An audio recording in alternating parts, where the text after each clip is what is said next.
எங்கண்ணே பார்த்து வந்தாண்ணே. சாப்பிட்டு 4 நாள் ஆச்சியா. அண்ணா உடம்புல அடிபட்டுருக்கா? இந்த அடியோட என் வாழ்க்கையில பட்ட அடி ரொம்ப அதிகம். சாரி மிடிச்சுக்கு சாரி மன்னிச்சுக்கோங்க. நவலுங்கண்ணா வழிவிடுங்கண்ணா. சரி பாருண்ணா பார்த்து போங்கண்ணா.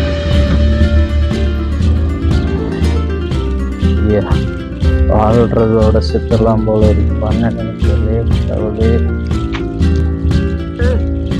என்னப்பாச்சு எந்திப்பா.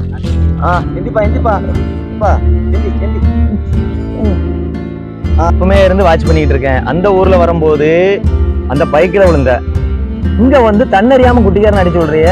உனக்கு என்னதான்பா பிரச்சனை? உன் பிரச்சனையை சொல்லி என்னால முடிஞ்ச வர அப்பா ஸ்ரீ ராகவேந்திரா புண்ணியத்துல உனக்கு ஏதாட்டு ஒரு வழிகாட்டும். எனக்கு ஊர்பட்ட பிரச்சனை, நான் என்னத்த சொல்ல? ஏதாட்டு நீங்க விவரம் சொன்னாதான் இந்த கிறக்கத்துக்கும் அங்க வண்டியில விழுந்ததுக்கும் ஏதாட்டு தீர்வு கிடைக்கணும். உங்க மன கஷ்டத்தை யார்ட்டையாட்டு சொன்னாதான் என்னால முடிஞ்ச உதவியை நான் உங்களுக்கு பண்றேன். நீங்க சாப்பிட்டீங்களா இல்லையா? சரி வாங்க இதில் உட்காருங்க. அது அம்மா அனுப்ப உட்காருங்க. சாப்பாடு வாங்க சொல்றேன், சொல்லிட்டு 2 பேரும் சாப்பிடுங்க. சரியா?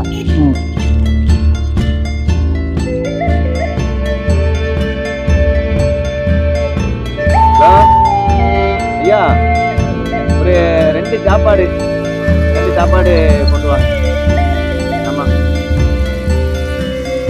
அம்மன் கோயில் அதுக்கிட்ட உட்காந்துருக்கேன். சாப்பாடு உடனே கொண்டாங்க. சாப்பாடு ஒரு வாட்டர் கேன் தண்ணி. சரிங்களா? சீக்கிரமா.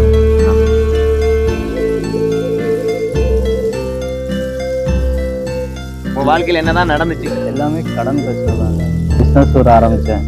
பிஸ்னஸ் ஆரம்பிச்சு 10 லட்ச ரூபாய்க்கு மேல கடன் ஆயிடுச்சு. அதனால எனக்கு வந்து வீட்டுல வந்து நிறைய கடன்காரங்க வந்து தொல்லை பண்றாங்க. ரொம்ப வந்து கஷ்டப்படுத்துறாங்க. திட்டி கஷ்டப்படுறாங்க. மனைவியும் மதிக்க மாட்டேங்க, குழந்தைங்களும் மதிக்க மாட்டேங்க. ஊர் உறவுல உள்ளவங்க யாருமே மதிக்க மாட்டேங்க. இருப்பதோட சுத்தலாம்னு. ஐயோ இறப்பும் இறைவன் தான் கொடுக்கணும். நம்ம பிறக்கிறதும் இறக்குறதும் அவர் கையில தான் இருக்கு. இறக்குறதெல்லாம் யோசிக்க கூடாது.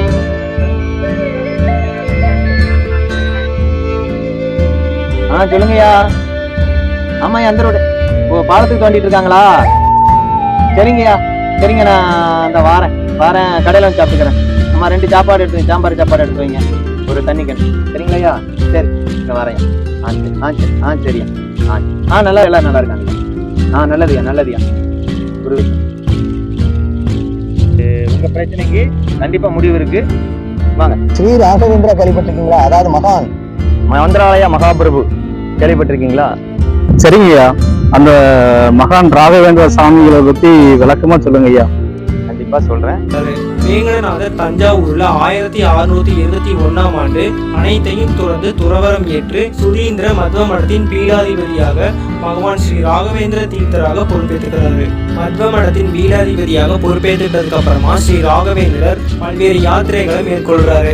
அவர் சென்ற இடமெல்லாம் ஸ்ரீமத் ஆச்சாரியாரின் சித்தாந்தத்தை பரப்புவது, மாணவர்களுக்கு ஆன்மீக சாஸ்திரங்களை போதிப்பது, சித்தாந்த விவாதத்தில் கலந்து கொள்வது, தன்னை நாடி வரும் பக்தர்களுக்கு இருக்கிற தீராத நோய்களை குணப்படுத்துவது, சிறு ஆன்மீக அறிஞர்களை ஊக்குவிப்பது மற்றும் தன் பக்தர்களுக்கு இருக்கிற உடல் ஊனங்களை குணப்படுத்துறதுன்னு கணக்கிலடங்கா சேவைகளையும் பல அற்புதங்களையும் செஞ்சு வந்தாரு. தன்னுடைய வாழ்க்கையின் இறுதி கட்டத்துல, அதாவது சரியா 76 வயசுல ஒரு முறை ஆந்திர மாநிலம் மந்திராலயத்தில் இருக்கிற பிருந்தாவனத்துல தன்னுடைய பக்தர்களுக்கு மனம் நெகிழ வைக்கும் ஒரு உரையை நிகழ்த்துறாரு. இதனால அங்கிருந்த பக்தர்கள் எல்லாருமே மெய்சிலிர்த்து போய் ஸ்ரீ ராகவேந்திரரை வணங்கி நிற்கிறாங்க.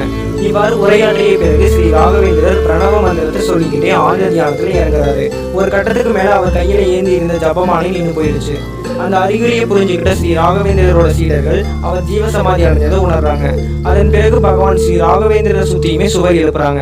ஸ்ரீ ராகவேந்திர சுவாமிகள் ஜீவசமாதி அடைஞ்ச பிருந்தாவனத்துல மிக பிரம்மாண்டமான ஒரு கோவிலை கட்டி இன்னைக்கு வரைக்கும் பெரும்பாலான பக்தர்கள் பகவான் ஸ்ரீ ராகவேந்திரரை வழிபட்டு வராங்க.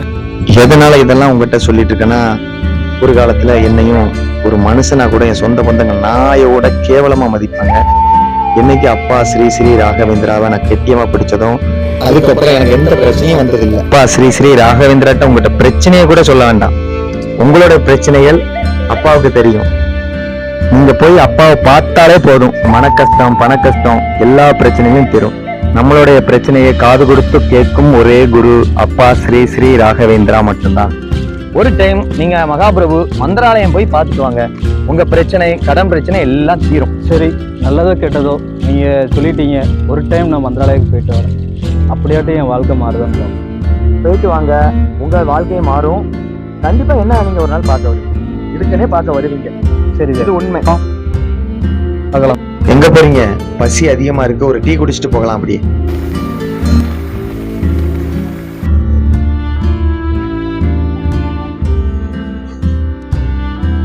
ரெண்டு டீ மட்டும் போடுங்கண்ணே.